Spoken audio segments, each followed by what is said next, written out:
Today, committee Republicans are continuing to push forward their partisan agenda and undermining our nation's bedrock environmental laws in the process. Republicans love to talk about taking in all of the above approach to building out our energy assets, but none of the bills we're marking up today address or even reference clean energy. Instead, Republicans are rushing through 8 partisan energy bills that have no chance of ever becoming law. Many of these are the same bills that Republicans pushed through the last time they were in charge of the House, back when there was a Republican president and a Republican-controlled Senate, and they still couldn't get this legislation over the finish line. But here they are again attempting to move the same old bills. And this is not serious legislating, in my opinion. Republicans are posturing to the big oil and gas friends at the detriment of the American people. H.R. 1058 is nothing more than a shadow approval of the Keystone Pipeline.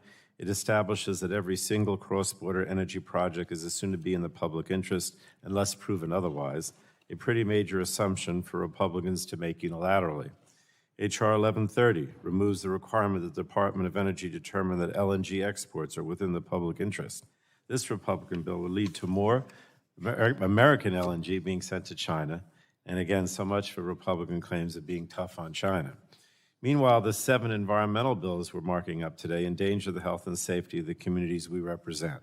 H.R. 1155 would circumvent consideration of safer technologies to avoid chemical disasters.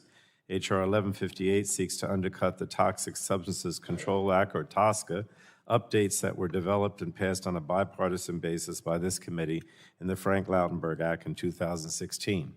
TSCA is the best tool we have for protecting our communities from toxic chemical exposure, and it's disturbing that Republicans are now looking to undermine the very law we all worked so hard to update 6 years ago on a bipartisan basis. 3 of the bills would trade away public health protections to further subsidize polluters. H.R. 1140 sets a dangerous precedent by allowing the Environmental Protection Agency to waive any clean air requirements, fee, or standard for any critical energy resource. H.R. 1070 grants Solid Waste Disposal Act permits to owners or operators of critical energy resource facilities without requiring basic public health and environmental safety standards. And H.R. 1131 would automatically grant a flexible air permit to every industrial facility linked to critical energy resources, even those with abysmal track records of Clean Air Act violations. 2 bills would repeal programs enacted by the Inflation Reduction Act, programs that would reduce pollution, lower the deficit, and leverage private sector investments in clean energy projects. H.R. 1023 would revoke the Greenhouse Gas Reduction Program, which invests $27 billion to rapidly deploy low and zero-emission technologies. H.R. 1141 targets the Methane Emission Reduction Program, which at its core ensures polluters pay for wasted methane and not customers.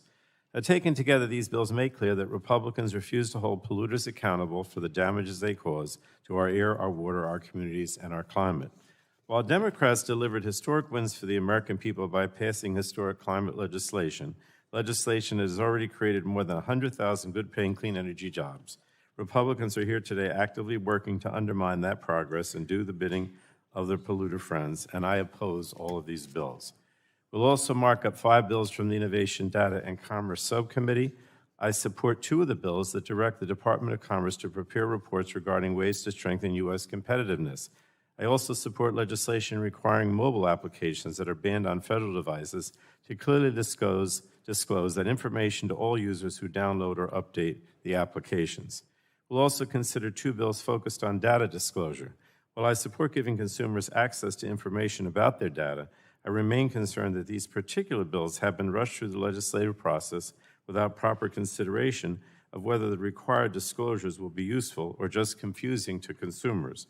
Or even worse, I worry that they could contribute to notice fatigue, reducing the likelihood that consumers will actually focus on the disclosures when they receive them. I continue to believe that we must work together to protect consumers' data privacy, and I look forward to working together to achieve those shared goals. And with that, Madam Chairwoman, I yield back the balance of my time.